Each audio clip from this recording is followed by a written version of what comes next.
Одон дор суух тавтай морил би бол хөтлөгч Инхбат. Хөтлөгч ганц үхийн бэлтгэн хүргэдэг Адранер нэвтрүүлгийн шинэ дугаар эхэлж байна. Өнөөдрийн дугаарыг чанартай амьдрын өрөөтэй FS Construction-ы Morton Residence болон бид аз жаргалыг үйлдвэрлэдэг Bosa кондитер компани Shira Шарсууны хамттан ивент итгэж байгаа. Нэвтрүүлэг маань та бүхэнд YouTube-ийн одон дор суугаар болон NTV телевизээр 83.3 170 сталганы одмонд радиогоор хүрч байна. За өдрийн мэнд гэнэ. За өдрийн мэнд хүргэе. За өнөөдөр Одмондо суугийн Адранер нэвтрүүлгээр ер нь бол хүмүүс залуу жанжин гэхээр баг дуун хэлтэйгээр лавсрын генерал гэдгийг мэддэг те. Тэгэхээр энэ хүний талаар ярих гэж байгаа. За тэгээ нэвтрүүлгийн маань ер нь бол гарчиг гэх юм бол гарчигаас л илүү тодорхой байгаа бах те. Түүхээс зориуд арчигдсан залуу жанжны талаар ярих гэж байгаа. За тэгэхээр Жамингийн лавсрын гэдэг энэ хүн бол Бүгд найрамдах Монгол Ард улсын цэрэг төрийн томоохон зүтгэлтэн Монголын ардын армийн хурандаа генерал, Бүгд найрамдах Монгол Ард улсын Батлан хамгаалах яамны сайд, 20 дугаар зууны манлай Монголын цэргийн гарамгаа зүтгэлтэн, Сүхбаатарын одонгоор 4 удаа, цэргийн гавьяаны улаан түүгийн одонгоор 4 удаа, Хөдөлмөрийн гавьяаны улаан түүгийн одонд, цэргийн гавьяаны одонгоор 3 удаа. Алтан гац одон мөн 1989 оны 7 дугаар сарын 19-нд түүнийг Бүгд найрамдах Монгол Ард улсын Баатар цолоор нэхэн шагнагдсанаас гадна Монголын ард түмэн түүнийг өдийг хүртэл одоо хүртэл залуу жанжин гэдэг нэрээр хүндэтгэн нэрлэдэг. Ийм эрхмийн талаар ярих гэж байгаа. За шууд л эхлээд хүн зүйл рүү оръё.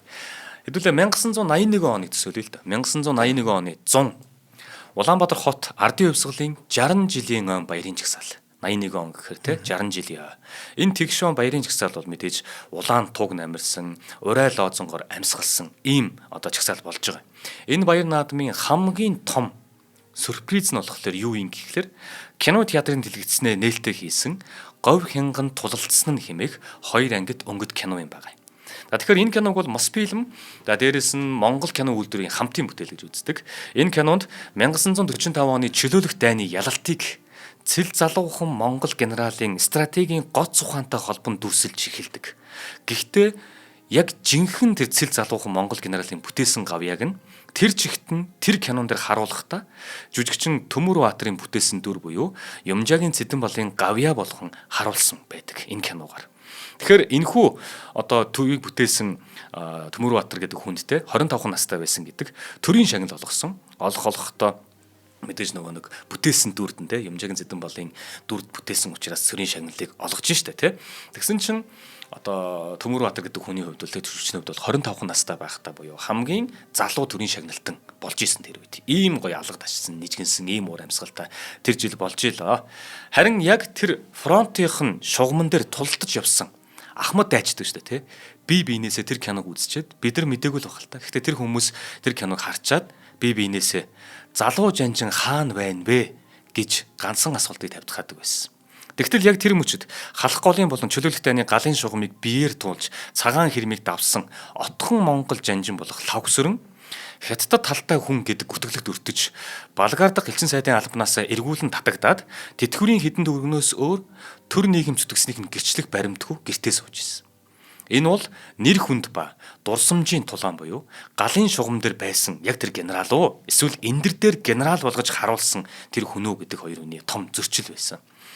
За тэгэхээр түүний намтраас эхлэе. 1912 оны 3 дугаар сарын 16-нд 1912 оны 3 дугаар сарын 16-нд Булган аймгийн Хүрэмтийн голын их Тэмээн жалга гэдэг газар ихэр дүү Зундун хамт төрсөн. Тэгэхээр ихэр хоёр хүүгийн нэг нь байх нь. Ээж нь ихэр хүүхдүүдэд андуурахгүй тулд нэгэнд нь улаан өнгийн, нөгөөд нь хөх өнгийн утсаар тэмдэг тавьдаг байсан гэдэг.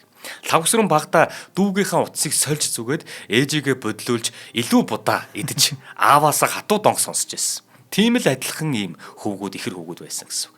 Аав нь лавсрынгийг баг багт одоо хоньны бэлчээрээс те биерний хушуу олсон юм байл та. Тэгээ манайхан чих бэлгшээлтэй ард том шүү дээ, тэ. Бэлгшээгээд миний хүү бичээж болно гэсэн өрөөлөөр хүүн бичиг номтой амьдралаа холбож эхэлсэн байна.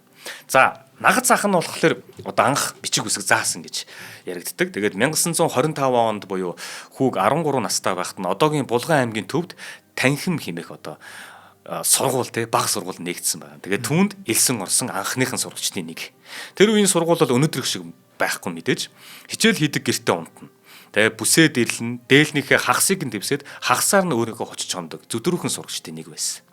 Дайчин вангийн хүрээний хуучин шиг ёс заншил буюу шин цагийн сургуультай энэ хоёрын хооронд одоо тэр лавсрын гэдэг хүү бол одоо хүрээний банд нартай үе үе ширүүхэн зодон хийждэг. За мөн хатуу чанга бадамж авга багш байгаа. Тэр багшигаа шоглог санаатай одоо золигт гаргана гэдэг юм л та.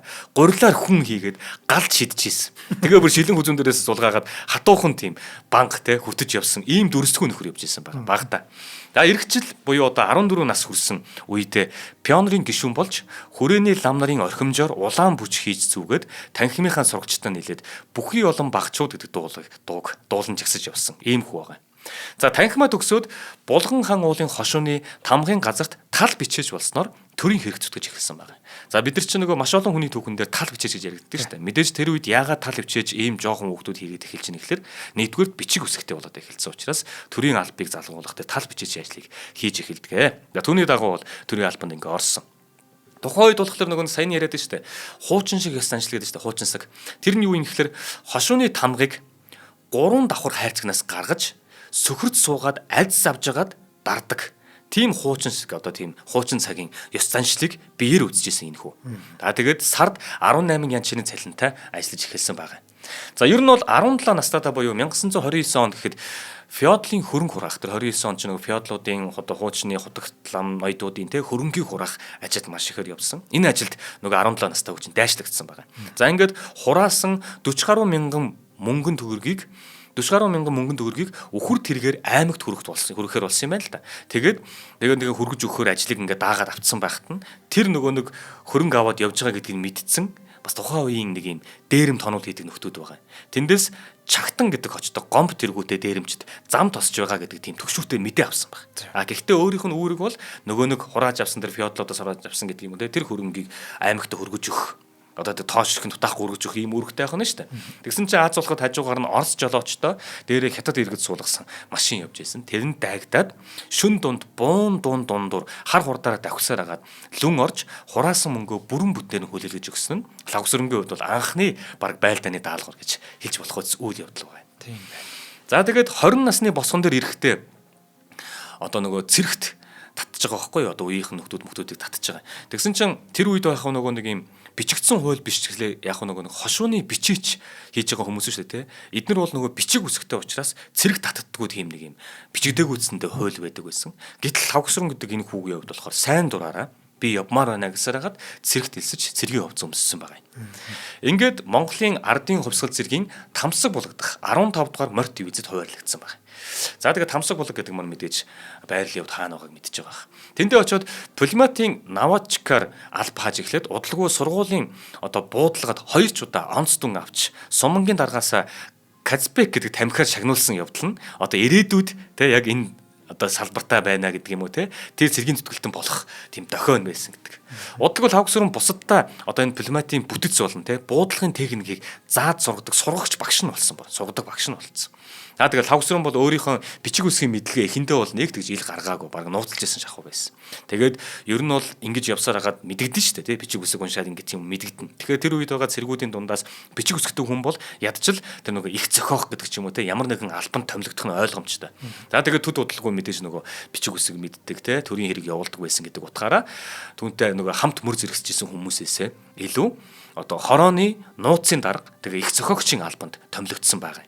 Түүнтэй мөр зэрэгцэн алба хааж исэн одоогийн одоо нэг тухайн үед байсан Ахмад Дайчтан те тэр хүмүүс болохоор тэр дундаас дугуур гэдэг хүн ярьсан байна л да. Цэргүүд бид нар хоорондоо тоглож нөгөө лавсрынг явуулдаг байсан. Юу гэж явуулах гэхээр чи юу их зантай юм бэ? Жанжин болох гээд байгаа юм уу гэж тэг даажгэндаг байсан гинэ. Тэр үед заяа байвал жанжин болно доо гэж хэлээд дөлхөөхөн инээдэг байсан дарга хүн байсан гэдэг. За тэгээд хамт явсан найз нөхнийхөө нүвтэ дуусаж ярьсан байх нь шүү дээ. За цэрэгт ирээд 3 жилийн дотор лавсрын баг дарга болж дэвссэн. Тэгээ ангийн штабд их зохиогчийн албыг хасч ирсэн.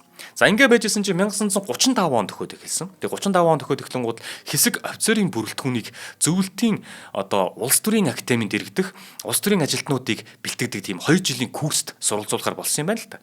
Тэгээд Москваар явуулна гэсэн. За ингээд яг энэ Москваар явуулах тэр хүмүүс донд 11 хүн байгаа байхгүй. Тэр 11 цэргийн нөхөртөөгөө хамт манай хүн орхоод явахаар болсон байгаа. Тэгээ Москвад Ленин академид дэргэдэх улс төрийн ажилтныг давтан бэлтгэх курсыг сонсгож болсон байгаа. За тэр үед зөвлөлтийн цэргийн сургуульд гадаадын хүн сургадаггүй байсан. Тэгин гутал монголчуудыг өнгөлн далдлах зорилгоор тэнд суралцж ирсэн нөгөө 11 хүн биш үү те. 11 хүнд нь одоо нэг ёсондоо Орос гэдэг юм уу те. Орос тийм нэр өгсөн байгаа юм. Гэтэл манай хүнд болохоор те лавсранд болохоор Леонид Жоков гэдэг нэр таарсан гэж байгаа байхгүй. Жоков гэж байгааз бас сонин тохиолдол сонирхолтой давхцал байгаа бас тийм. За ингээ 35 онд явсан 11 хүн маань те 37 оны хүртэл буюу 2 жил орчим суралцаад байж ах энэ үед нь Москвад маршал Чав болсон өөрийн биеэр очсон байгаа 1937 онд. За тэгэхээр 1937 оныг бодохлоор энэ хүний амьдрал бол ингээд яваад байгаа боловч нөгөө талдаа тэр 32 он, 35 он, 37 он улс төрийн үед бас нэлээд хөдөлгөөнтэй байгаа 37 онд ч нэг хэлмэгдүүлэлт эхэлж байгаа гэх мэтчлэн те. Тэгэхээр хэлмэгдүүлэлт чинь 9 сард эхэлсэн гэж тооцох юм бол яг тэр 9 сард буюу 1937 оны намар нь Орлагын Чав болсон Москвад очсон байна. Очихдоо нөгөө нэг Оросд сурж байгаа сонсогчтойгоо уулзсан байгаа байхгүй. Ингээд уулзсан чинь нөгөө нэг 11 суралцж байгаа одоо хүмүүсээ ахалж байгаа хүн нь манай лавсрын байж таарж байгаа. Тэгээд нөгөө ахлагчийн хуваар ихтгэл тавьж ин л да Чав болсонд. Тэгээ маршал түүнийг ихэд сорих гэсэн бололтой сонирхсон бололтой өөрт нь хандаад оюутан сонсогч нартай хийх уулзалтыг чи удирдаарай гэж тулган хэлсэн байгаа. За ингээд эндэр дээр Чав болсон. Тэгээд Жамсрангийн самбууга тэр хоёрын голд нь лавсрынг суулгасан байна. Ингээд нөгөө нэг тэнд сурж байгаа одоо сонсогч нартайгаа уулзах тэр ажлыг ингээд ахлаад хариуцаад хийсэн байх нь. За тэгээ буцхуулж байгаа юм чи болсон гоо. Буцхуулахдаа хинт хандаад лавсрынд хандаад одоо аман зарлиг болгож юм л та. Сургуулаа төгсөөд нутаг буцахгүй. Үлдэн чи. Үлдээд шинээр ирэх сонсогчдын ахлагчаар нь ажиллаарай. Буюу эхний 11 хүнээс те тэр хүнийг үлдээгээд бусдыг нь одоо эргүүлээд авчна. Тэгээд дахиад сонсогч нар илгээхэд тэднийг энд нь хүлд оруулж те гарыг нь ганданд хүрэх энэ хүн чи шүү гэж байгаа. Энэ цаагаараа ямар учиртай юм яваад байна гэхэлэр ер нь бол нөгөө 1937 оны тэр хэлмэгдүүлэлт эхлээд тэр 14 хүнийг анх ихтэй барьдаг шүү дээ. Нөгөө нэг манжуудах хэлцээрт одоо олон удаа хэлцээд явж байгаа ирсэн хүмүүсийг. Тэгээд тэр оройн нь үлээ тэр хугацаанд чинь нөгөө 77 цэргийн зүтгэлтнийг цэгийн яам дотоод явдлын яам ч үлээ дуудаад 72-ыг нь ингээд шууд баривчилдаг шүү дээ. Тэгэхээр тэнд юу үүссэн байгаа вэ гэхээр энэ нэг зүгээр өөр талаас нь харах юм бол цэргийн одоо удирдах албаны хүмүүсийн дутагдалт маш том дутагдалт орсон байгаа. Нөгөө талдаа нөгөө Хятадын зүүн хойг дээр чинь Японы Кантоны арми байраа эзэлсэн. Тэнд Манжхоо гэдэг улсыг байгуулсан. Тэгээ хөлийн баг зэрэг юм мөргөлдөөн ч гэдэг юм хөлийн зөрчилдөд гараад байгаа. Тэгэхээр ер нь бол ирээдүйд болох ямыг мэдрэх хүмүүс нь мэдэрсэн байгаа. Тэгээд тэдэнд одоо энэ цэргийн одоо удирдан цохин байгуулах мэрэгжилтнүүд боловсон хүчингүүд их хэрэгтэй байгаа байхгүй. За тэгээд маршал Орлагын Чав болсонгийн хувьд бол ингээд түүнийг одоо нэг аман тушаал өгөөд те ингээд үлдээчихэж байгаа. За тэгээд улираж байгаа явдал биш энэ бол улираж байгаа явдал биш харин дэвшүүлсэн хэрэг байсан. Ингээд 1937 оны хавар одоо тэр нөгөө нэг Майн баяр гэдэг чинь те Майн баяр болдог шүү дээ. Майн баярын парад бэлтгэл гарах болсон чинь тэр хүмүүсийн дунд лавсрынгийн нэр гарч ирсэн байдаг. Тэр парадыг морин цэргийн нэр чанжин Бодионы командалсан хүрэн халдсан Томскт Воршилов гэдэг те Воршилов гэж дайны баатар байгаа шүү дээ бас. Тэгэхээр Воршилов хүлээн авсан тэр том жагсаал дээр манай Монгол талаас лавсрын гэдэг хүн тэнд оролцож явж нөгөө залуухан байгаа одоо офицер маань гэх юм уу те.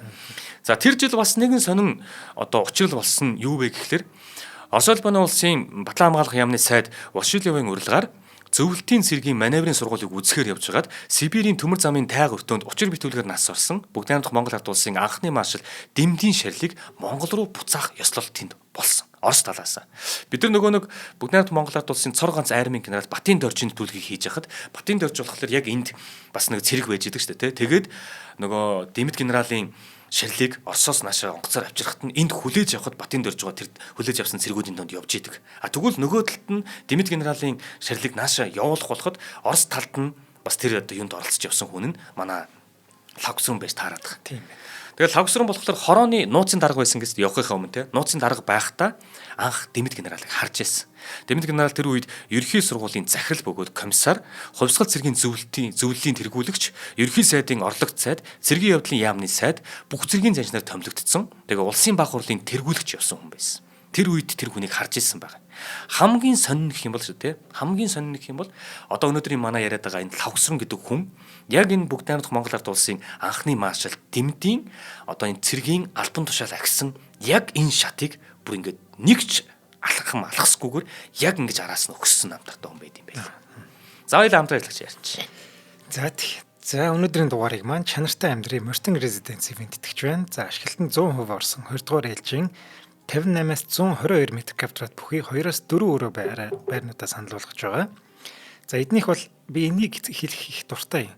Ус цэвэршүүлэх системийг төслийн хэмжээндээ суурьшуулсан гэж байгаа. Манай байр чинь одоо усны асуудал маш хэцүү байхгүй. Одоо би шинэ байрандаа ороод 3 жил болж байгаа. Тэгэхэд одоо хүртэл зэв гараал эсвэл халуун ус нь гарахгүй ч юм уу. Ингээ бүр ядаргаа болоод байгаа. Тэгээд нөгөө ус цэвэршүүлэгч тавиал ингээл тэгэхээр битүү зэв. Тэгэхээр хүүхдүүд энэ төр уувал яах вэ? Энэ чинь бас эрүүл мэнд тортой л байж таараа шүү дээ. За тэгвэл мортингийнхан маань тэрийг одоо бүгдийг шийдээд ус цэвэршүүлэх системийг одоо суурилсан байна. За яг бид нар өөрсдөө аваа тавьж болно л та. Гэхдээ мортингийнхан тэхгүй байгаа байхгүй. Үгүй энэ ч манай байр бидний барьсан байр шүү дээ. Чанартай байх хэрэгтэй.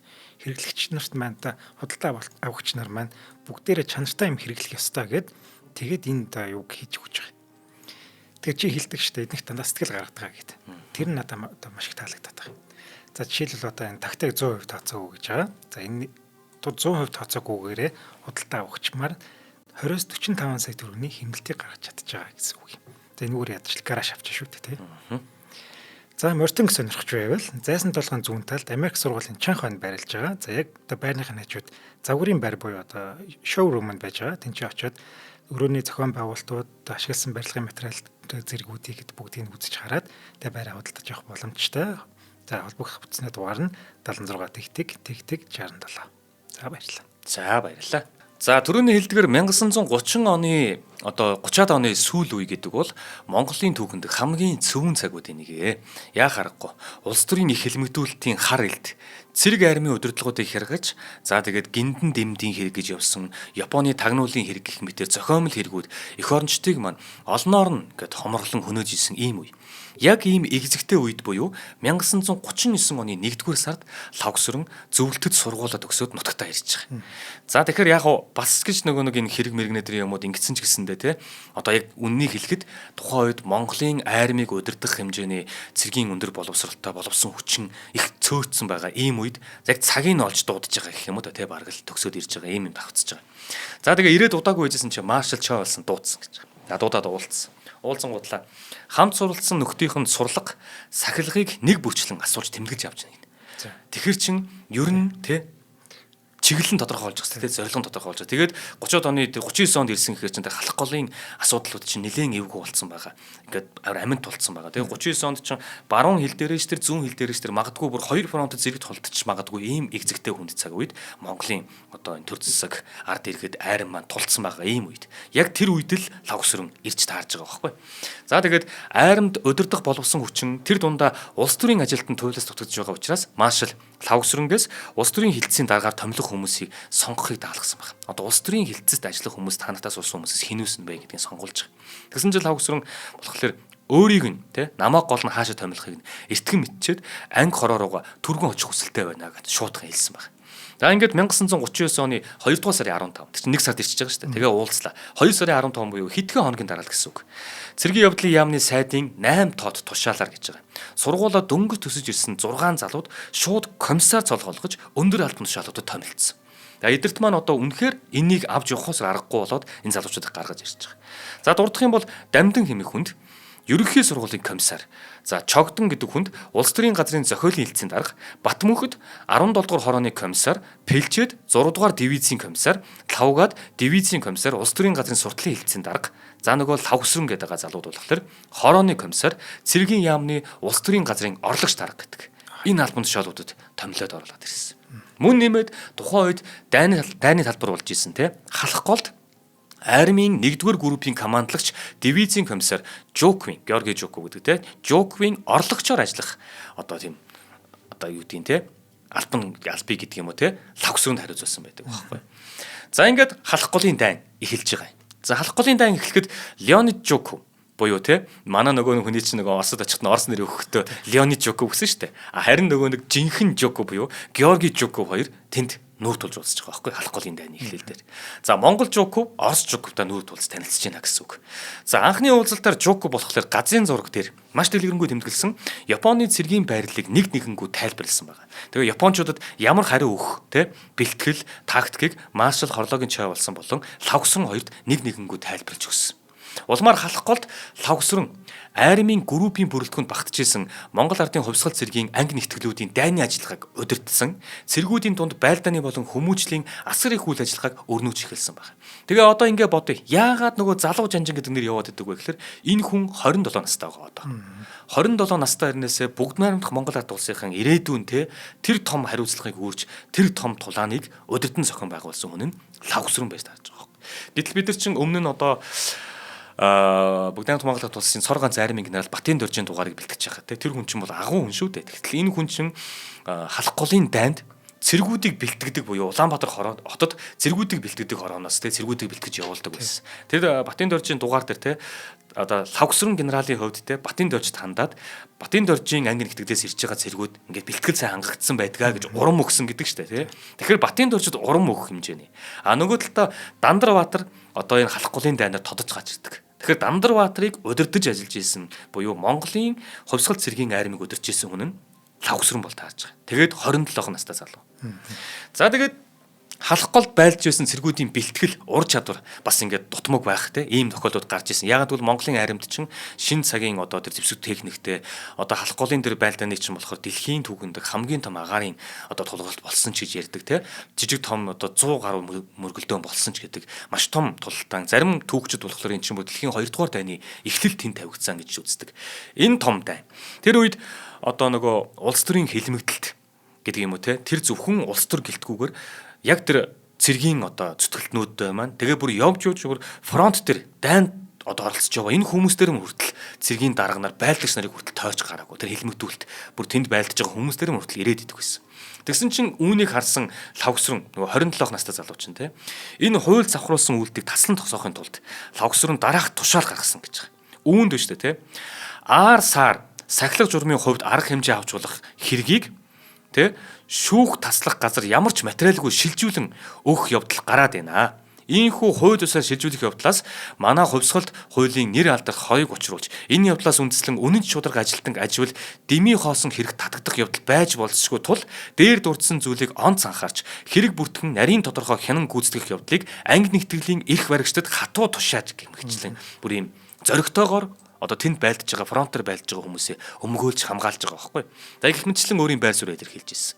Гэтэл яг энэ үг нь нөгөө талдаа тэр хэлмэгдүүлэлтийг явуулдаг байгаа хүмүүст мэдээж таатаа санагдахгүй мэдээж дургууг нь хүргэж эхэлсэн буюу 1940 он гэхэд зарим нэг хүний амд амтсан яриагаар 40 онд дотоод яамд Лавгсран амун дээрээс нь Аравдан Рендо гэх хүмүүсийг баривчлах хавтаст хэрэг хэдийний бэлэн болцсон байсан байна. За тэгээд Маршал Чавалсанд одоо энэ одоо хавцыг нь очсон.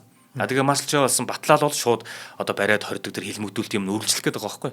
Тэгсэн чинь тэр хавцсыг харсан маршалж олсонгийн хувьд болохоор одоо болоон биш үү ажил хийх хүн олдгоо байлаа гэх тэр хэргийг чулуутсан байгаа байхгүй.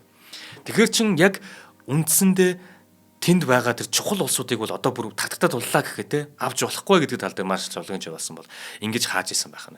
Энэ бол магадгүй нөгөө маршалж чавалсангийн яг нь нинжин сэтгэл гэж нэг талаас харагдчих болно. Гэхдээ нөгөө талдаа яг үнэндээ юу болоод байгаа юм гэхээр бүхэл хөдлөн батлан хамгаалах яамын энэ системийг авч явах мэрэгсэн боловсон хүчний эрэлт шаардлага буюу системийн хүйтэн тооцоо. Яг арга байхгүй. Энэ хүнийг аваа хийчих юм бол Монголын ардын айрам энэ дайн тулалдаа бүх юм зогсно. Энийг өдөд аваад явах боловсон үчин байхгүй гэдэг утгаараа бас хаалтуулсан байж болох юм. За жишээлбэл Лавгсран одоо маршлаас даалгаар аваад 1935 оны үед халах голын тэр дайны төлөвлөгөөг Лувсан доноо гэдэг жанжинтай хамт гаргасан гэж үздэг. 1935 онд. Тэгэхээр ч нөгөө нэг тэр 39 оны халах голын дайн чи ер нь болох нь тодорхой болоод бидний одоо Монгол улсын ардын айрам тоо ширхгөөд ямар байгаа бидний дэвсгэр техник ямар байгаа бидний нөөц болцоо ямар байгаа энүүгээрээ бид нар яаж тулдах юм гэдэг ч юм уу. Тэр юмуудыг гаргаж ирсэн байж таах гэдэг юм л та. Гэтэл энэ хамт одоо боловсруулсан жанжин Лувсан доноо гэдэг хүн байгааз энэ хүн гэхэд л нэг өглөө ажилдаа ирээгүй. Тэгэхээр чин тэр дайны төлөвлөгөөг боловсруулсан, удирдан зохион байгуулах, тэр боловсон хүчин гэдэг юм уу, тэр улсууд нь үнэхээр байхгүй учраас эцэстээ бүр үнэхээр энэ хүнийг хамгаалж авч үлдэх гэдэг юм. Энэ хүнийг байхгүй болгох юм бол бүр ингээд бид нар нурах юм аа, энэ батлан хамгаалах салбар маань тэгчтэй нурах юм аа гэдэг хүүтэн тооцоолоор авч үлдсэн байж магадгүй л те. За тэгээд түүнийг бол бүхэл бүтэн батлан хамгаалах системийг авч явах мэрэгсэн боловсон хүчин гэдгийг нь болох орлогын ч болсон гэвд мэдчихсэн байх магадлалтай те.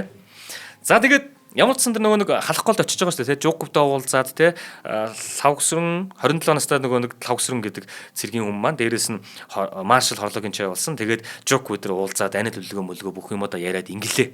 Тэгчээд тэнд бас нөгөө нэг ганц нэг мөргөлдөө нэтер болонгууд л тэнд одоо амжилттай байлцсан гэх юм уу те Баатар гавья үзүүлсэн цэргүүдийг шагнасан юм байл да чавалсан очичоод. Тэгээд шагнаж яхад нөгөө лавгсрын гэж бодож мэдэхгүй шүү дээ, чавалсан тамд явж байгаа юм чинь.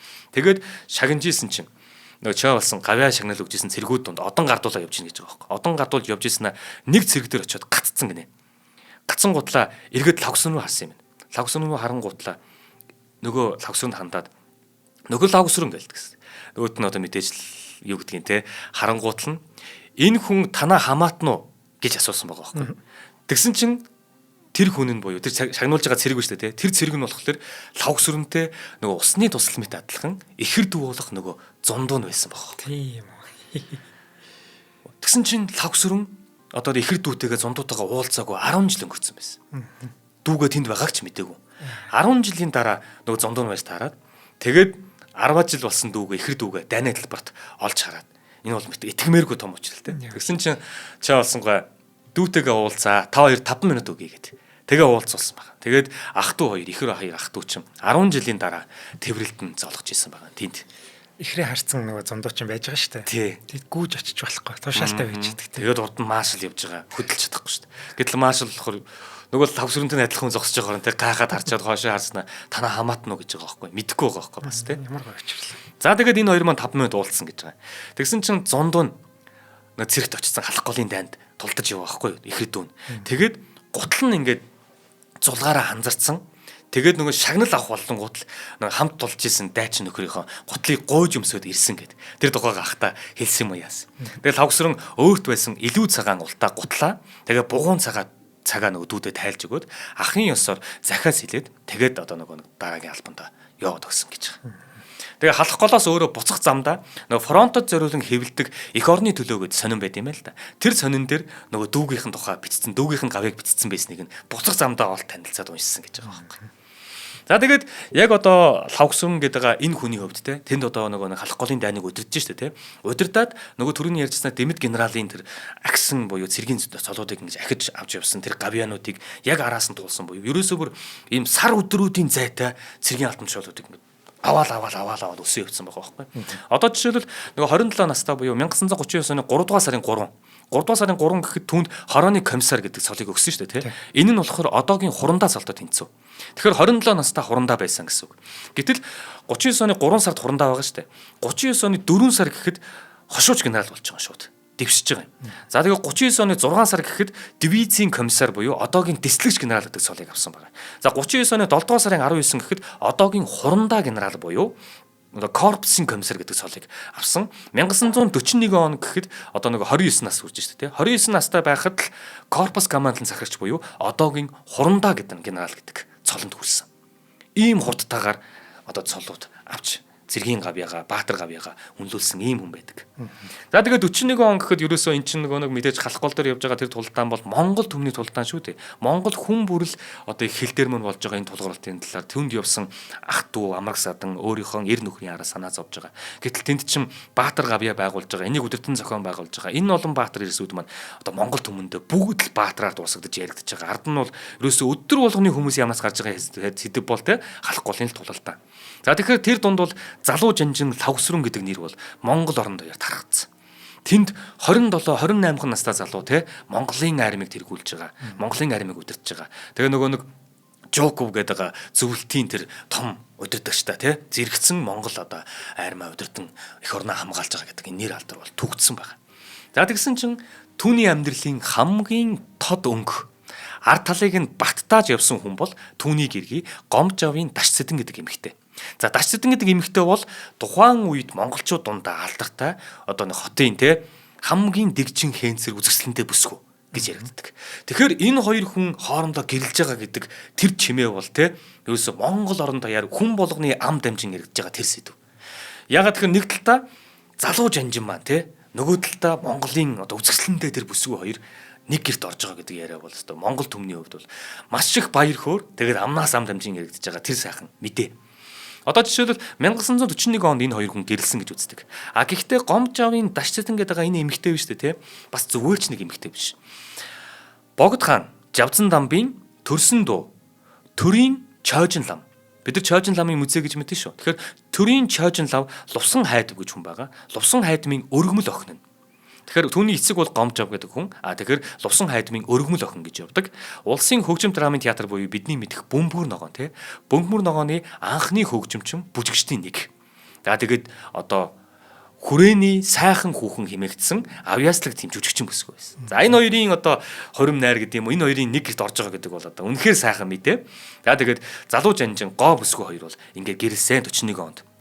За тэгээд Дашцэтэн болохоор язгууртны тийм хүмүүжлэлтэй хүн болохоор нөгөө талдаа лавсрэмчин бол одоо ерөөсөө ингээд цэрэгт илсэн цагаас хойш цэргийн ингээд явчихж байгаа шүү дээ. Тэгэл ингээд цэрэг ингээд дээж дэвшиж явчихж байгаа учраас түүний цэргийн хатуу амьдралыг энэ эмэгтэй хувьд бол урлагийн мэдрэмжээрээ хайр халамжаараа зөөлөж явсан бол гацаагүй. За ингээд 1944 он гэхэд манай нөгөө залуу жанжингс нэрлэгдэж байгаа лавсрэнгийн хувьд болохоор дэслэгч генерал гэдэг цолыг хүтэж байгаа. За үүний араас чөлөөлөх дайн эхэлнэ буюу монголчуудын одоо хятадын өвөр Монголын газар нутаг дээр байгаа тий дэлхийн 2 дугаар дайны төгсгөл байхгүй дайн чинь тий төгсгөлд одоо чөлөөлөх дайныг буюу хятадын одоо ард түмнийг Японы Каунтуны армаас чөлөөлөх дайныг зөвлөлт улс болон бүгд найрамд Монгол ард улсын цэрэг арим хамтдаа хийдэг. Энийг бид нар чөлөөлөх дайн гэж мэддэг. За ингээд чөлөөлөх дайн эхэлдэг. За тэгээд чөлөөлөх дайн бол 1948 онд дэлхийн 2 дугаар дайны төгсгөлд холбоотнуудын шахалтаар Японд дайн зарлаад бүгд найрамд Монгол ард улс одоо нөгөө зөвлөлт улстай байгуулсан гэрээнийхээ дагуу Японд дайн зарладаг. За тэгээд энэ дайн бол одоо 1945 онд өрнсөн манай Монгол улсын хувьсгалт цэргийн одоо Монгол ардын хувьсгалт цэргийнтэй 21000 гаруй одоо цэргийн юу мад оролцоод тэгээ ямарчсан бүр ингээд нөгөө цагаан ирэм хүртэлтэй бүр байлдаж тэгээд төгсгөлд нь одоо Японы айрам бууж өгснөөр дэлхийн 2 дугаар дайн маань төгсгөл болж байгаа. За тэгээд үүнд бол манай Монголын ардын айрмын маань гүйцэтгэсэн үүрэг маш их. За тэгээд энэ гүйцэтгэсэн үйл ажиллагааг буюу Монгол ардын хувьсгал цэргийн анги нэгтгэлүүдийг одоо нөгөө лавсрам маань генерал маань бас удирдах оролцсон байдаг. Ийм гав ятаг хүн. За хоёлаа юуны юм гिचээ. Тэгээ 1948 оны хүртэл бүгд найрамд Монгол ард улсын цэргийн явдлын яамны жинхэнэ орлого цайдын албан тушаалыг эхэлсэн байгаа энэ хүн маань. За тэгээд бүх цэргийн жанжны орлогчоор ажиллаж хагаад дээрэс нь зөвлөлт улсын Фрунзийн нөгөө академи гэж яддаг шүү дээ, Фрунзийн академид одоо түүнийг 1952 оны хүртэл дараагийн одоо сургалтанд суулгах буюу дараагийн мэргэжлийг эзэмшүүлэхээр одоо ингээд явуулсан байдаг. За тэгээд 52 онд одоо тэнд төгсөөд эргээд Монголд ирэх юм буюу одоо юу гэдгийг Монголын орчин үеийн зэвсэг айрмын одоо тэгэл зохион байгуулалтын нэтэр гэдэг юмны дараагийн шатыг хийхэд тулд энэ хүн улам цаашаа бэлтгэж байгаа ийм хэлбэр юм байна. Хоёул хамтран хэлж ярьж хөрвүүлээ. За тийм. За бид аз жаргалыг үйлдвэрлэдэг. За Shira брэнд, Moncondi брендийн Shira одоо бүтээгдэхүүн өнөөдрийн дугаарыг ивентгэж байгаа. За бид хоёрын урд байна л да Shira гэдэг. Shira гэдэг чинь шар гэсэн үг шүү дээ. Монголчууд Shira гэж бичдэг санагдах юм тий. За энэ болохоор юу юм бэ лээ? Шар сүний хатуу чихрийг зөөлөн ирээсэн чихэр болгоцсон юм бэл. Тэгээд ер нь яг цагаан эдэний чихэр л гэсэн үг. Манай Монкондигийнх нь айгүй гоё байхгүй. Цагаан эдэг яг орчин цагийн хүүхдүүдэд зориулаад гэх юм уу те. Тэр хамттанд яг тохирсон тэр хамтын гаргаад цагаан эдэг ашиглаад хийгээд байгаа байхгүй. Тэгээд шар сүний чихэр гэж бол би мэдэхгүй л байсан. Тэгээд Шираг хараад анх мэдчихэж байгаа байхгүй. Тэгээд би нэг ааруултай юу шоколад хийх гэж үтсэн хэллээ. Тий.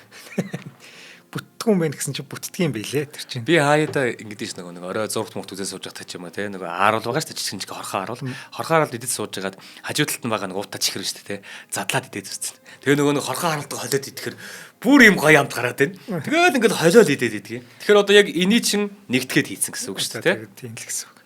Би харин тэгж идэж үзээ шоколадтай ингээд холиод хөрөгчөндөө хийж үзсэн байхгүй юу. Шоколадаа хайлуулж байгаа цагаан хорхоо харуулад бүр зориулж. Тийм болохгүй байсан юм а тэр чинь. Тэгсэн чинь нарийн зохион юутайгаар технологитойгоор хийх хэрэгтэй байсан юм байна л тий. За харин тэр нарийн технологитой гоё бүтээгдэхүүнүүдийг маань манай Moncondi брендийнх маань хийж байгаа. За энэ Shira гэдэг бүтээгдэхүүн маань элсэн чихний агуулмж бага, за D болон В витаминаар баялаг, за уургийн агуулмж өндөр, каль, кальц, цайр агуулснараа давуу талтай. За худалдаалах цэгүүд нь за ер нь бүх дэлгүүрүүдээр худалдаалж байгаа юм байна. Бүх бөөний төвүүд, боосог явуулах худалдааны төвүүд, сүлжээ дэлгүүрүүд гээд бүгдээр ингээд нь байж байгаа. За Монкондигийн Facebook-ийн чатботоор холбогдоод онлайнаар захиалаад хөрвүүлж авах боломжтой юм байна. За баярлалаа. За баярлалаа. За үргэлжлүүлье. За тэгээд түүнийг нөгөө 1952 онд те Фрунзе академиг төгсөөд эргээд ирсэн чинь одоо нэг явахын өмнө болохоор энэ чинь нөгөө цэргийн явдлын яамны жинхэнэ орлогч сайд байд те ийм алтан тушаалтай явж явсан шүү дээ. Явчаад эргээд ирсэн чинь нөгөө батлан хамгаалах яам гэдгийг татан буулгаж байгаа юм. Энэ яаж байгаа гэхээр дэлхийн 2 дугаар дайны гал намжцсан те дэлхийн 2 дугаар дайн дууссан. Хүйтэн дайны уур амьсгал дэлхийд дахныг нөмөрч эхэлсэн буюу хүйтэн дайны үе эхэлж байгаа. Тэгсэн чинь Монгол улс батлан хамгаалах салбартаа томоохон бүтцийн өөрчлөлт хийж гэнэ гэд батлан хамгаалах яамыг татан буулгаад тэгээд цэрэг ба нийгмийг аюулаас хамгаалах яам болгон өөрчилснөөр олон зуун офицер жагсаалаас гарч нөгөө нэг ардын аж ахуй үед бүтээн байгуулалтын фронт руу шилжсэн гэж байгаа. Тэгэхээр нөгөө нэг дайны үед гэдэг юм уу ийм үед цэрэг армийн тоог нэмэгдүүлнэ шүү дээ. Тэгэхээр офицер албан агчийн тоог нэмэгдэн шүү дээ. Тэгээд байж идэл нөгөө нэг одоо инх цаг арай 50 цаг ирсэн гэдэг батлан хамгаалах яамны дээр өндөр одоо өндөржүүлсэн тийм байсан одоо тоо нэгтгэлэнэ тэр юмуудыг татан буулгаад тэгээд саяны хэлж байгаагаар дотор нь цэрэг ба нийгмийн аюулаас хамгаалах яам болгон ингэж хуваасан байгаа юм. Тэгээд намын төвөр оны шийдвэрээр офицеруудыг үйлдвэр аж ахуйн нэгжүүд тэр дундаа төмөр зам руу олноор илгээсэн буюу бүтээн байгуулалтын үе Монгол улсад эхэлж гин гэсэн. Тэгэхээр нөгөө тулалдж явсан, дайтж явсан офицерууд маань одоо бүтээн байгуулалт руу орж эхэлсэн байх нь. Тэгсэн чинь лавгсрын жанчныг болохоор улсын биеийн тамир спортын хорооны дараагаар томилсон баг. Тэгээд яг уу тэр үед чинь 1956 он гэж бодглохлоор чинь 56 онд чинь за спортын хувьд бол нэр хөгжил таарахын байсан байж магадгүй те. Магадгүй эхлээчүүд байж байсан байж магадгүй. А нөгөө талдаа нөгөө спорт руу тавьчихж байгаа нь нэг өсөндөө бас тэргийн зүтгэлтнүүдийн нэр хүнд ч гэдэг юм уу те. Тэр хэсэг чинь бас ингээд Баатар гавья, дайнд Баатар гавья байгуулсан гэхэрсэн тэр хүнд итгэх итгэлэн ч гэдэг юм ийм их байгаа даа шүү дээ тий. Тэгэн гол нөгөө талдаа энэ хүмүүс чинь насаараа цэргийн ийм юмар, дайнд талаа ийм юмар явчихгууд ядчил нөгөө нэг спорт гэдэг бол хагас зэрэгжүүлэлт юм а гэдэг шиг тий. Тэр тал нь илүү онцож байгаа юм шиг байгаа.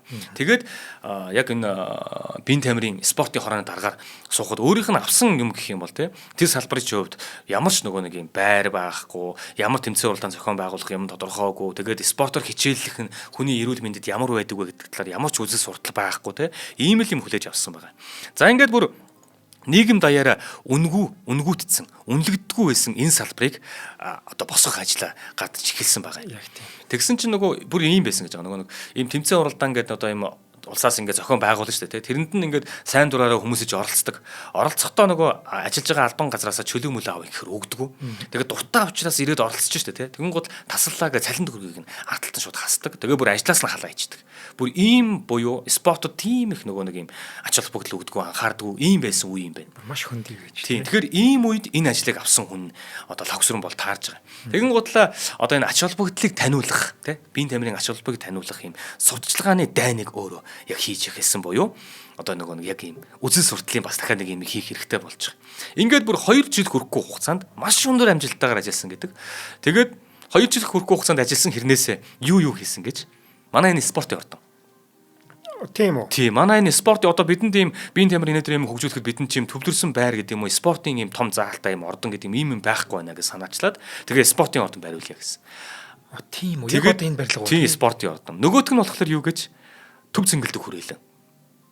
Тэгэхээр бидэнд төв цэнгэлдэг хүрээлэнгийн талаар нэрэл одоо нөгөө нэг голын цэнгэлт мэнгэлт гэдэг ч юм уу ийм их уртсаад байдаг шүү дээ. Гэтэл бидэнд бас яг тийм тэмцээн уралдаанаа хийх боломжтой юм тойрог замын ийм хэлбэр мэлбэртэй одоо марш гүйдэг ч юм уу тактик ийм зориулсан ийм юм гүйдэг мүдэг ийм юм байгаагүй байгаа байхгүй. Гэтэл яг энийг үзэгчийн судал муудалтай нэтэр ямыг нь одоо спортын ийм одоо тийм цэнгэлдэг хүрээлэн байдгийн байна гэж те.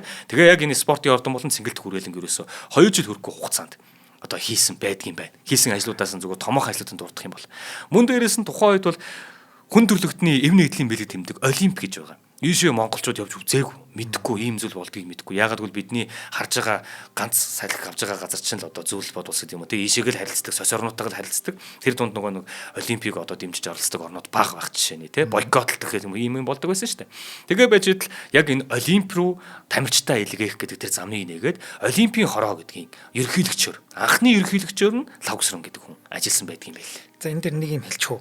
Одоо энэ спортын төв ордон тийм үү? Тэгээд төв цэнгэлт хүрээлэн хоёр чинь сая 50 онд баригдсан гэж тийм. Эн чинь 2000 он гартал бараг за худалч хүнд. Монгол улсын спортыг авч явсан газрууд байхгүй та. Тийм шүү дээ. ерөөс нь ч бүр маш гавьяатай газрууд тахгүй. Энэ зарим хүмүүс чинь аймагт юу өгöd идэг штэ. Алтан газчлуу те. Энийг чи энэ барилгуудад өгөх хэрэгтэй байхгүй. Энэ спортын ордон байгаагүй бол Монголын спорт өдгий хэзрэхтэй байхгүй байсан байхгүй. Энэ спортын ордон чинь гол нь дотроо маш олон төрлийн заалтай. Тэгээд одоо жишээлбэл бид нар ерөөсөө бөхөө барилддаг, морио оролдуулдаг, ном сум харавдаг ч гэдэм шага харваа гэдэг юм үндэсний эдийн спортуудаа байж хахад тэр чөлөөт бүх жудо юу гэдгийг те одоо нэмэлт ийм спортууд тэр бокс гэх мэтлэн те энэ спортуудыг хөгжүүлэх суурь нь энэ заал болж байгаа байхгүй. Тэгвэл байгаагүй хахад энд цагаан сарын барилдаан болдог байсан. Өө тийм үү. Тэгвэл одоо эн чинь ерөөсөө ирээдүйн одоо бидний бахархалт болоод байгаа тэр олимп дэлхийн медальтнууд те энэ болгоны чинь суурийг энд тавьж өгсөн хүн нь Лавсрын генерал юм байна. Тэгээд нөгөө талдаа тэр төв цэнгэлд хүрээлэн гэдэг чинь те Монгол төмний бас урдаа барих наадмын юм одоо бүгднийг хийдэг шүү дээ. Одоо хүртэл байгаа ганц юм маа шүү дээ те. Тэгвэл энэ болгоны суурийг тавьж өгсөн буюу Монголын спортын салбарын бат бөх суурийг нь энэ хүн тавьж өгсөн байдаг. Тэгээд үндэсний олимпийн орооны анхны хүндэт ерөнхийлөгч гэж одоо хүндлэгддэг ийм хүн байгаа. За ингээд нөгөө нэг цэргийн одоо юу гэдгийг батлан хамгаалах яам маань ингээд татан буугдаад гэдэг юм уу те ийм байдалтай болоод ингээд тэр хоорондоо ийм ажлуудыг гүйцэтгэж байсан. Мөнгө талдаа манай яг энэ фронт дээр ажиллаж исэн энэ дайн талаанд цэрэг хинэдэр юм зохион байгуулалтыг мэддэг энэ хүмүүс маань Монгол орныхоо өнцөг булан бүрт одоо нөгөө бүтээн байгуулалтын ажлуудыг яг л тэр нөгөө нэг цэргийн авсан тушаалынхаа агуу гүйцэтгэдэг гэдэг шиг те эх орныхоо төлөө тэр болгоныг гүйцэтгэж хийсэн учраас бид нар тэр бүтээн байгуулалтын үеийг энэ одоо нөгөө тушаалыг тушаал гэж авдаг эх орн гэж авдаг энэ албан хаагчдынхаа хүчээр бас босгож ирсэн байдаг юм байна. За тэгвэл араас нь 1959 он болсон юм байна. 1959 он болсон чинь нөгөө 56 он татан буугдсан байсан. Эргүүлээд 59 онд эргүүлээд цэргийн хэрэг эрхлэх яамыг эргээд татнага байгуулж байгаа юм байна. Ингээ байгуулахад тэр яамыг хэн удирдах авч явах чадaltaй бай, боловсролтой, мэдлэгтэй, туршлагатай бай гэхээр Лавср. Ингээд түүнийг одоо нөгөө сэргээсэн энэ яамныхаа сайдаар ажиллах одоо алтанд томилж байгаа байхгүй. Тэгэхээр ингээд Лавсрын жанжины хувьд болохоор 56 татан буугдж байгаа тийм. Тэгээд 3 жилийн хугацаанд байгаас 3 жилийн хугацаанд нөгөө яриад байгаа эдрийг хийсэн гэсэн үг байхгүй. За гэхдээ энийг хийхдээ манай ард түмэн дунд нэг юм яриа байдаг. Спортын ордныг хятад ажилтнаар бариулсан шүү дээ гэдэг. За мэдээж хятад ажилтнууд бол одоо ямар нэгэн барилгуудыг барилгах ажлыг юм хийдэг байсан зөндөө л жишээ байгаа. Бид нар энэ юуг мэдэн шүү дээ. Нөгөө циркийг румынууд барьсан гэдэг хэмжлээ. Ингээ манайхан ч барьж өгсөн усуу зөндөө шүү дээ. За тэгвэл спортын ордныг хятадууд барьсан гэж байгаа. Нөгөө талдаа төв цэнгэлд хүрээлэн бас хятад ажилчид барьсан гэдэг. За энэ нь өөрөө дараад нь өөрт нь маш том одоо юм юу учруулдаг. Тийм. За тэрийг төгсгөлт нь яри. За ямар ч сан ингээд нөгөө эргүүлээд сайдаар ажиллаж эхэлж байгаа байхгүй цэргийн явдлын яамныхаа сайдаар. Тэгээ батлан хамгаалах яамны сайдаар 10 жил ажиллахдаа Монголын армийг үндсээр нь дахин шинчилж техник болон боловсон хүчнэр хангагдсан тийм орчин үеийн зэвсэгт хүчнийг бий болгох ажлыг энэ хүн хариуцаж хийсэн. За тэгэхээр бид нар нөгөө Монгол орны маань одоо цэргийн тоо, анги нэгтгэл тэгэл зэвсэг техник одоо юу гэдгийг орчин үеийн дайн талааны тактик арга гэдэг чинь маш олон юм байдаг шүү цааталтаа. Энэ болгоныг эргүүлэн тэг гаргаж ирэх ажлыг 10 жилийн хугацаанд энэ хүн эргүүлээ хийсэн байгаа. Батлан хамгаалах яамны сайдаар. За ингээ байж идэл түүнийг хавчиж эхэлж байгаа үе эхэлж байгаа. За энэ бол 1952 оны 1-р сарын 26-нд Бүгд найрамдах Монгол Ард улсын анхны маршал хордлогын чаа болсон одоо зөвлөл бод улсад таал төгсдгөө. За үүнээс хойш бол одоо мэдээж нөгөө чаа болсонтай одоо Лавсрын генералын хувьд бол ойрхон байсан. Тэр дайн тулааны тэр юмд бүгд яг гардан ажиллаж исэн энэ хүн шүү дээ. Магадгүй энэ ч гэсэндээ түүнийг авчих шалтгауудынх нь нэг байсан байж магадгүй. Тэгээд яг үнийг хэлэхэд бол чаа болсон бас ингээд дайн тулаануудыг удирдсан 45 чөлөөлөх дайныг бас удирдах оролцсон гэдэг те. Тэгэн гол энэ хүн байхгүй болчлоо гэж бодоход ард нь Монгол улсад тийм дайн тулаантай холбоотой юм болох юм бол хэн авч явах вэ гэхээр ганц үлдсэн хүн залуу жанжил Лавсрын л байгаа байхгүй тийм байна. Тийм. За тэгээд Лавсрын хувьд бол ерөөсөө тэр нөгөө батлан хамгаалах яамныхаа те батлан хамгаалахынхаа тэр анги нэгтгэлийн тэр юмуудыг ингээ хөгжүүлэх ажил руугаа анхаарч эхэлсэн. За тэгсэн чинь дарийн утаа арилаагүй те дарийн утаа арилаагүй дайны баатуудын алдар суу хуучраагүй байсан тэр цаг үед дараагийн эрхтэн төрийн эрхийг авснаар за тэр нөгөө нэг Монгол төмний оюун санаа сэтгэлд байгаад байгаа тэр баатрууд бол манай цэргийнхэн гэдэг те тэр байр суурийг тэр дараагийн төрийн эрхтэн өөрийн болгож авах ажлыг эхлүүлсэн буюу дурсамжийн хулгай гэдэг энийг тэгээд шагналын бодлогоор одоо тухайн үед одоо гавья байгуулсан хүмүүсийг нэхэн шагнаж байгаа гэдэг ч юм ийм хүн байдаг. Энэ болгоныг өөрсдөндөө ашигтайгаар маш нарийн хэрэглэж эхэлсэн. Энэ үйл явдлуудыг хэлж байгаа. Тэгэхээр 1961 он түүнийг бол үнэхээр яах юм бэ? Батлан хамгаалах яамны сайд болоод үнэхээр Монголынхаа цэрэг арми минитри юмнуудыг дахин зохион байгуулалтанд ороод шинжилсэн армаа маш сайн хийгээд хөгжүүлээд батлан хамгаалах салбараа ингээд шинжилээд хөгжүүлээд эхэлж байгаа шүү дээ, тийм. Ийм учраас хүссэн хүсээгүй бүр одоо нөгөө өгөхөөсөр аргагүй гэдэг шиг 1961 онд түнд Хурандаа генерал гэдэг цолыг олгож байгаа юм. За араас нь буюу 1968 онд Лавгсран өөрөө ном гаргасан. Яаж юм нэхлээр өөрөө ном гаргаж байгаа нь үнэхээр тухайн үед хин гэдэг хүмүүс баатар байсан юм бэ? Тэр фронтод яг хин гэдэг хүн тулдаж явсан юм бэ? Дайн тулаан гэдэг ямар байдаг вэ гэдгийг нөөрөө удирдах, зохион байгуулж, нүдээр үзэж оролцож явсан хүний хувьд ном гаргасан чинь тухайн номыг нь хэвлүүлэхийг нь Монгол Ардын Хувьсгалт намын Түүх хорооны улс төрийн товчоо шууд хориглосон байдаг.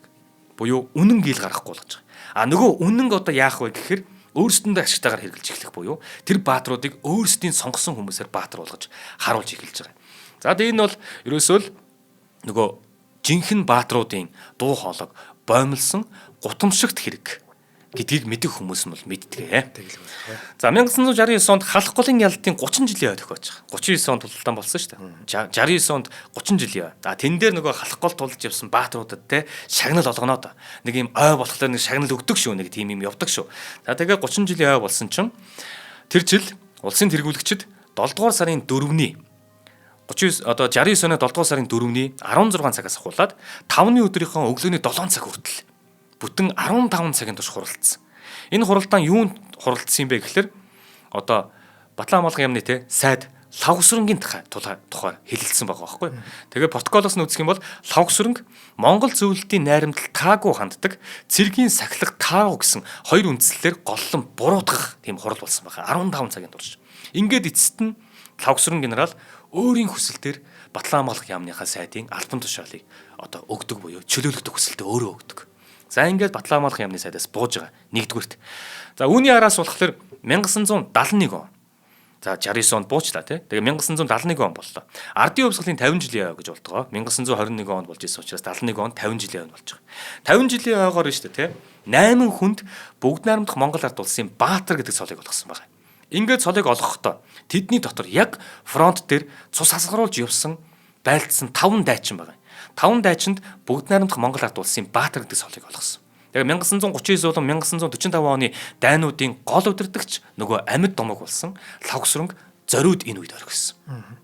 Гэтэл нөгөө нэг шагнал авж байгаа баатрууд нь үгүй эний чи өмнө те залуу жанжин авах ёстой штэ гэдэг. Гэтэл төрөөс болохоор та тавд өгж байгаамаа гэд бүгд найрамдах Монгол ард улсын баатрыг энэ 5 хүнд өгдөг. Энэ бол санамсаргүй хэрэг биш. Яагаад гэвэл Батлан хамгаалах яамны сайдаас яагаад буулгаж байна? Тэ яагаад шагнал өгөхгүй байна?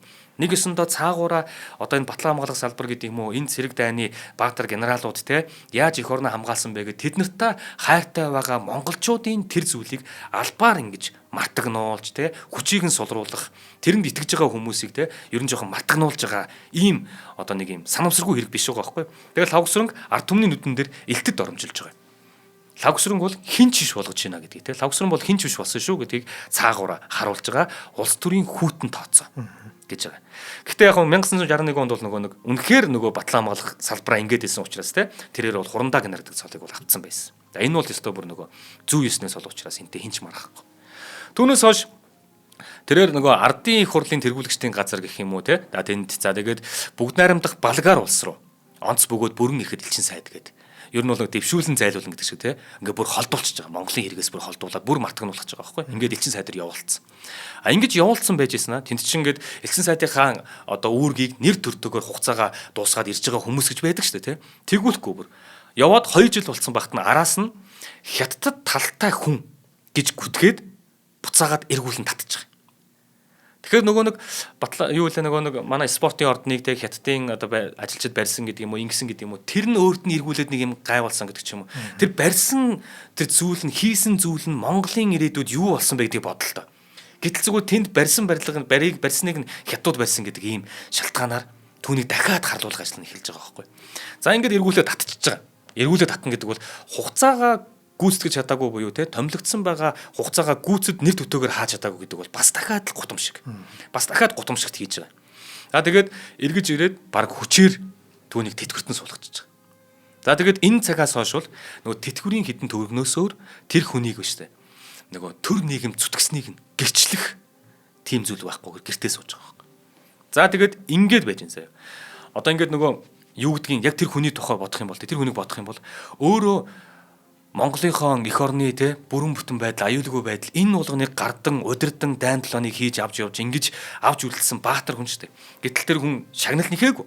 Шагнал нэхээгүй багт мэдээж одоо Батлан хамгаалах салбар малбараа ингээ хөгжүүлээ. Тэр хүний нөр их хөдөлмөрийг Монголын цэрэг айрамд байгаа, түүний гэр бүл, тэр хүмүүсийн ард байгаа тэр ээж аав их хүүхдээ бүх хүмүүс мэдэрж байгаа. Гэтэл энэ хүн бол ингээд бүр ингээд элтэд маш олон шаттайгаар ингээд доромжлон гутаагаад тэгээд нөгөө нэг нэр хөрийг нүндийг нь шороотон хутгах гэдэг юм уу те энэ ажлууд ингээд улс төрөөс ингээд зохион байгуулалтад хийгдэлэн гэлээ. За бүр эцэстээ тулаад ингээд бүр тэтгэвртэй гараа суулаа. Ингээд ч орхиогүй. Нөгөө нэвтрүүлгийн ихэнд дурссан буюу хамгийн нөгөө нэг сүүлийн бүр сум гэдэг шиг те 1981 онд Алдарт те Гавья түүний бүтээсэн баатарлаг Гавьяг нь өөр хүнд зүйл гэж харуулсан буюу түүний түүхийг түүний Гавья баатрыг нь хулгайлсан говь хянган тулалдсан гэдэг хоёр ангид кино гарцсан.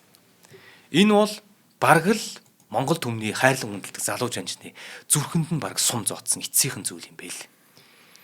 Жинхэнэ баатар нь те жинхэнэ хүний байсаар байхад түүний талаар киноны ихэн зүгээр нэг юм хальт дүрсэн гардаг гэж байгаа байхгүй. Мэдээж тэр бол нөгөө нэг өнгөрсөн түүхэнд боё яг үнэхээр тэр үед юу болж исэн бэ гэдэг баримтат киноны хэсгийг тэр кинонд оруулсан байт юм. Тэгэхэд бол тэр хүний яг үнэхээр залуу байгаа төрх нь хальтхан гараад өнгөрдөг. А гэхдээ түүнээс хойш тэр чөлөөлөх дайндаа тулж байгаа те тэр нөгөө нэг халах гол тулж байгаа хэсгүүд дээр өөр хүнийг голчлон энэ хүн одоо энэ Гавьяг авсан юма гэдэг байдлаар дүрсүүдийг нь гаргаад явцсан. Тэрэнд нь одоо магадгүй мэдчихсэн хүмүүс ингээд өнгөрөө дууслаа гэхэд тэрний дараагийн үе бид нар гэхэд чинь мэдхгүй байх юм бол тэр киног үзээд энэ хүн л ерөөсөө ингэсэн юм байна штэ гэдэг юмыг аавна шүү. Яг тийм. Яг л тийм зүйлийг хийсэн байгаа байхгүй.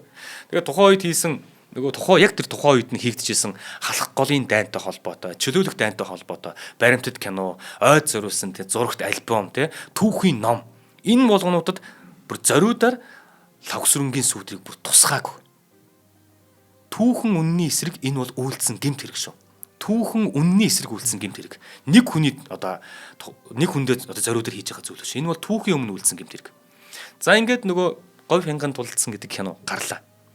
Энэ бол нөгөө төрөний хэлжсэнээр Монгол түмний хайртай түүний байтар Гавьяг те үргэлжийн мөхөд санах ёстой байтал тэр хүний зүрхэнд нэрээ сум зоосон эцсийн сум гэдэг шиг 1982 оны 5 дугаар сард тэрээр зүрхний шигдээсээр өөд болсон.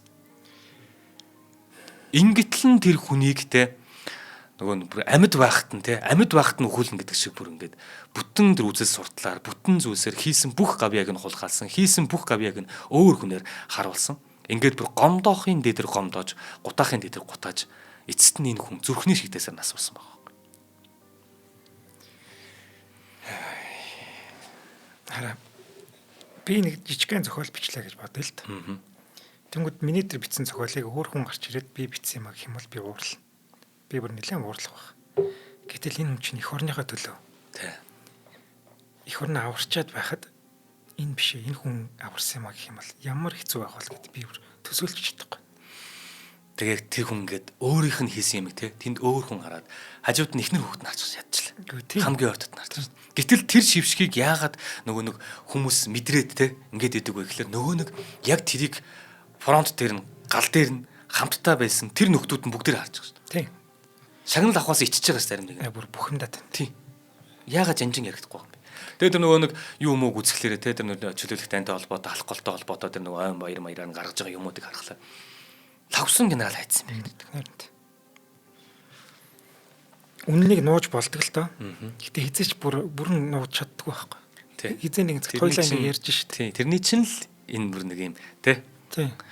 Түүх гэдэг бол төрийн хяналттай үзэл сурталын дэлгэц зургийн альбом биш шүү гэдгийг одоо бүр ингээд дахин сануулж хэлье. Тухайн үед хүмүүс маш их хэлдэг байсан. Тэрийг би одоо ингээд магадгүй хоёулаа тий дахиад 30 40 жилийн дараа дахиад хэлье тий. Түүх гэдэг бол төрийн хяналттай үзэл сурталын дэлгэц биш шүү. Зургийн альбом биш шүү. 1989 онд одоо тэрнээс хойш 82 он насавч шүү дээ тий. Тэрнээс хойш 1989 он гарч иж Монголын улс төрд өөрчлөлт орсон. Мэдээж арай өөр шинжилгээний салхи сэвэлцэж эхэлсэн. Тэгсэн чинь Жамингийн лавгсрын жанжинд Монгол улсын баатар цолыг нэхэн олгосон. Цаг хугацаа гэдэм юм өөрчлөгдөж бид нар үннийг тавиад тэгээд Монгол улсын баатар цолыг өнгөрсөн хойно бүр өнгөрөөд 7 жилийн дараа тий баатар цолыг нэхэн олгосон байдаг. Гэхдээ энэ бол яг уу мэдээж юмыг ухраажуулахгүй чадахгүй бид нар. Гэхдээ энэ бол түүх шудраг ёсоо тогтоодгийн шүү гэдгийг илэрэл. Өнөөдөр та нар юу гэж яаж өнөөдөр та нар юу гэж зохиомлоор юмыг өөрчилж болно. Гэхдээ түүх бол өөрөө цаг хугацаатай нийлж хагаад шудраг ёсоо хизээ нэгэн цаг тогтоодгийн жишээ нь энэ. За тэгээ бүгд найрамдах Монгол Ард улсын Баатар цолыг 1989 онд нэхэн болгосон. Одоо би энэ дээр бүр нэгээд нэмээд нэг аимшигын юм хэлье заяа. Гэтэ энэ бол маш сайхан зүйл шүү. Одоо тэр 89 он биш үү те 89 онд ингээд өөрсдөө ингээд ихэлсэн чинь яг энэ үйл явдлын хамгийн гайхалтай нь гэх юм бол яг энэ хүн өөрөө бас өөрөө тайлбарладаг л да. Гэхдээ бид нар ингээд ерөөхдөө харах юм бол шүү дээ те. Говь хянган тулалдсан гэдэг кинонд Цэдэн болын дүрийг бүтээгээд тэгээд хамгийн те залуу төрийн шагналт жүжигчин гэж нэрлэгдэж явсан Төмөр Баатар байгаа. Төмөр Баатар 1989 онд өөрөө төрийн шагналаасаа татгалцсан. Одоо энэ хүн нөгөө үнэн түүхийг нь мэдсэн байхгүй.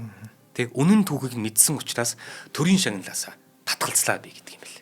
Ингээд төрийн шагналаас татгалцсан байдаг. Энэ бол ерөөсөө зүгээр яг үүндээ бол түүхэн бодит үнэн те уран сайхны дүр хоёрын хоорондох асар том ангал байгаа гэдгийг ер нь хүн болгон мэдчихэж байгаа. Үннийг мэдчихэж байгаа буюу залуу жанчны бодит гавьяг өөр хүнд наасныг ухаарад өөрт хүртсэн тэр өндөр шагналчтай жүжигчин төрийн шагнал гэдэг бол маш том шагнал. Гэхдээ үннээс дээгүүр бол тавиагүй. Ингээд төрийн шагналаасаа татгалцсан байт юм лээ. Би Төмөр Баатарт үнэхээр баярлалаа. Энэ хараа өдий цагт ингээд өгч буцаалаа гэх юм бол янз бүрийн яриа гарч болох байхгүй. За нэр хүндийн төлөө инглээч гэдэг юм. Тэгэхэд энэ тэр 89 онд бол тийм юм байгаагүй баг. Энэ хүн яг чин сэтгэлээсээ мэдрээд. Бүр чин сэтгэл одоо бүр өөрөө буруутай юм шиг бодож байгаа шүү дээ. Өөрөө буруугүй шүү дээ уг нь. Гэтэл тэр хүмүүсийн гаргасан тэр буруу юмыг өөр дээр хүлээж аваад тэгээд тэр алдааг нь засгаж хичээлээ шүү дээ. За ингээд саяны энэ үйл явдлыг харах юм бол энэ бол яг зүгээр те нэг жүжигчний асуудал биш байгаа байхгүй. Нэг жүжигчний үйлдэл биш. Бүхэл бүтэн цаг үе өөрөө өөрөө өөрийнхөө алдааг засаж байгаа хэлбэр. Түүх хизээд жинхэнэ Баатарыг зохиомл дүрээс ялган шүүж үннийг дүүцэх синтедэн залдаг. Тийм л жамтай. Яг хөө Төмөр Баатарыг хувьдлахаар яг энэ дээр бас өгсөн тайлбар нэг юм бичиж би олсон л доо. Үнэн эсгийг мэдэхгүй. Төмөр Баатарыг болохоор надад бол те залуухан те бүр 20 идэх настай залуухан хүүд тийм төрийн шагналт гэдэг энэ том юм ирчин гутал те би ер нь жоохон айгаад байсан, эмээгээд байсан те. Тэгээ би буцааж өгсөн ч гэж ярьдаг. А нөгөө талдаа бид нар ард түмэн харахтаа бол те энэ үйл явдал, энэ зүйлүүд зүгээр нэг болчих واخ. Яагаад цаг хугацаанд ингэж давхцаж чинь те. Цаанаа бас ингэж өөрийн ч мэдлгүй хийлгсэн зүйлсүүд байдаг шүү дээ те. Тэр хүнийг сонгоод өөрөөр нь хийлгсэн зүйл байдаг шүү дээ. Яг тэрнтэй адилхан бас нэг тийм зүйл болсон болов уу гэж ер нь бол итгэж найддаг аа. За ингэж өнөөдрийн дугаар маань бол түүхээс зориуд арчигдсан тэгээд залуу жанжин гэж байгаагийн яг нөгөө нэг утга учир нь бүрэн тайлгдсан баха гэж найдаж байна. За баярлалаа Гануша. За баярлалаа. Үнэхээр сайхан дугаар байлаа. Тэр ном хэвлэгдсэн болов? Би сүүлд яг өөрийнх нь хэд хэдэн бичсэн номнуудаас одоо бас нэг 1980-ад он 1990-ад оны үед дахин зүгээр хэвлэлт хийхдээ өөр хүний нэр дээрээс зөв тухайн юмыг зөв дүгнж бичсэн тийм юмуд л олсон. Яг өөрийнх нь бичсэн номууд гарсан хэсэг нь бол мэдээгүй. За үнэхээр сайхан түүх байлаа. Баярлалаа Гануша. За баярлалаа. Энэ яг тэгж мартагдсан одоо албаар бүдгэрүүлсэн эдгээр хүмүүсийн түүхийг энэ мэдчлэн тэ бүрийг чин үннээр нь ингэж ярьж байгаа нь манай Адар нарын бас гол одоо шалтгаанууд нэг шүү дээ тийм ээ. За ингээд өнөөдрийн дугаарыг маань чанартай амьдрий Morton Residence болон бид аз жаргалыг үйлдвэрлэдэг Moncondi брендийн Shera Sharsuny амттан ивент итгэлээ.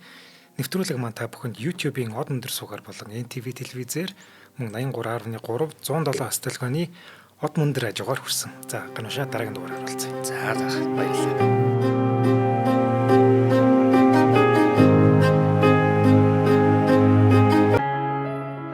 Нэвтрүүлгийг хүлээн авсан Нарны аймгийн монголчуудаа баярлалаа. Од мөндөр сувг нь энэ мэдчлэн таны мэдхүйн мянган нэвтрүүлгийг 2026 оны 7 сарын 1 хүртэл та бүхэндээ хүргэх юм. Их хэлээрээ шинжлэх ухаан танин мэдхүйг түгээх нь үлсэд нэгтгэх хүсвэл та бидэнд хандив өгөх боломжтой. Жилдээ ганцхан удаа 100,000 төгрөгөөр биднийг дэмжснээр шинжлэх ухаан танин мэдхүйг түгээх энэ үйл хэрэг амжилттай үргэлжлэх юм. Од мөндөр нэр дээрх Худалдаа хөгжлийн банкны данс байгаа 4191 Тэг 4518. Та 100,000 төгрөгөөр шилжүүлэхдээ гүйлгээний утга дээр нь өөрийн нэр болон утасны дугаараа заавал бичээрэй. 100,000 төгрөг хандалснаар од мөндөр сувгийн алтан гишүүн болох юм а. Шинжлэх ухаан танин мэдхгүй Монголд ялах болтугай.